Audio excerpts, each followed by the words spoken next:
I am not an apologist for atheism.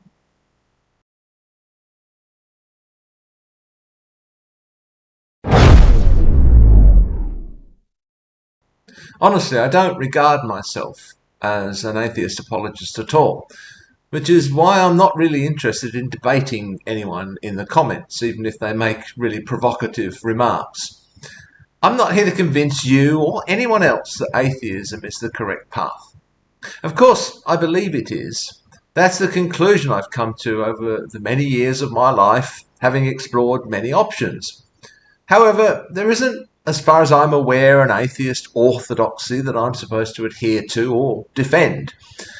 I'm sure my views on many issues differ from those of many other atheists, just as the views of Christians differ from one to another. I don't have a fully formed worldview.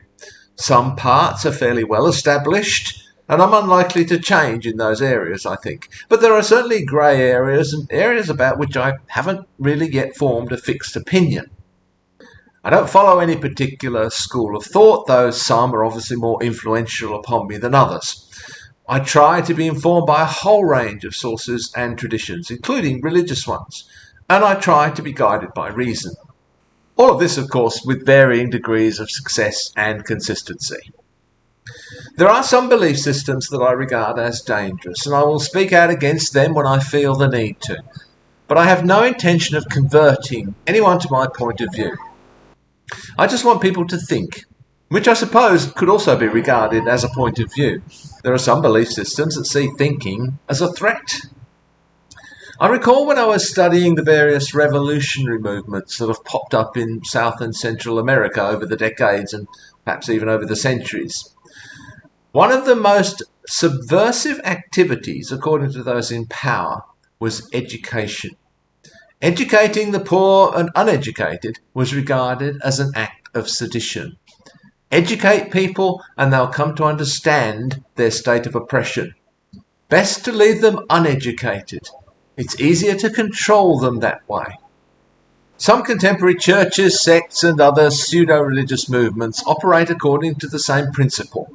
Don't ask questions. The last thing these groups want is for the truth to set people free. Thinking is a subversive act. But my main motive for talking about various philosophical and or theological or even biblical issues is not to convince other people. First of all, and most importantly, these issues interest me very much and I enjoy exploring them. Secondly, I think it's important to explain why I believe what I do and think the way I do. People often ask me why I left the church or how I lost my faith, and this is a way of addressing that complex question. Of course, the first thing to say about that is that I don't regard it as any kind of loss. But regardless of this, these issues are important to me.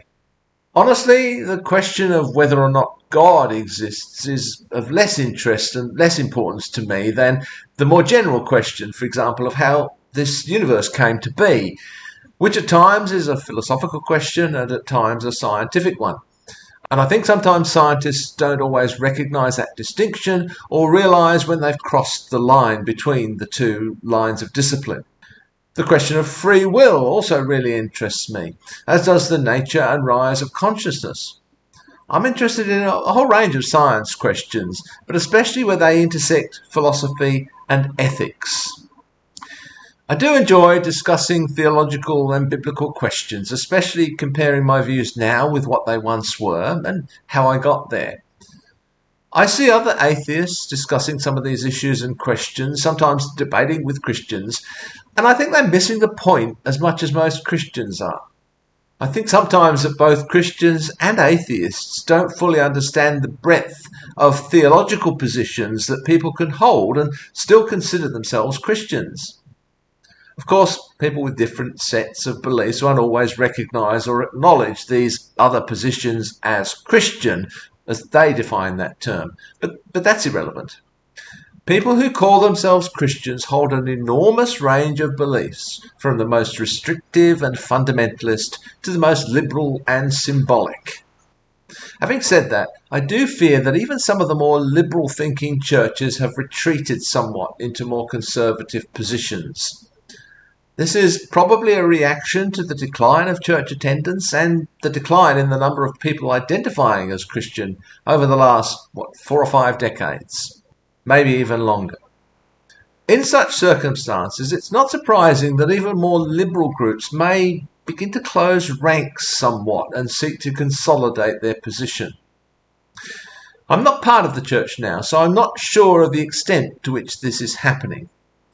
I was an Anglican, what Americans call Episcopalian, and there were once some very, very liberal branches or pockets within the church, as well as some very conservative elements, both in the Catholic and Calvinist directions, and the Anglican Church was always to accommodate this enormous range of positions. I have a feeling that these conservative elements may have become more dominant, but I'm not sure. If you're an Anglican, can you tell me anything about that? I'm also aware that most people in the congregations, even in my time, were not exposed to the kind of critical thinking that I was during my theological training. So perhaps my views were quite atypical. I do know, though, that most Anglicans were not fundamentalists, whether they had any formal theological training or not. We certainly didn't encourage that in our preaching and in our Bible studies. They didn't believe in a literal Garden of Eden and Adam and Eve. They didn't believe that the flood, as described in Genesis, was a worldwide event, even if it may have echoed some memory of a local flood. They certainly didn't believe that Noah actually took all those animals aboard, and they may not have believed in the ark at all. Some, even in the congregation, were sceptical about even such New Testament stories as the virgin birth and many of the miracle stories. I left the church way back in the 1990s. Has this changed? If you belong to the Anglican Church or any of the more liberal churches, or have left more recently than I did, is this still the case? Is there still room within these churches for various theological positions? Where do you see your own position within this spectrum?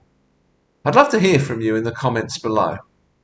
Also, if there are any theological or biblical issues that you'd like to hear my thoughts on, let me know.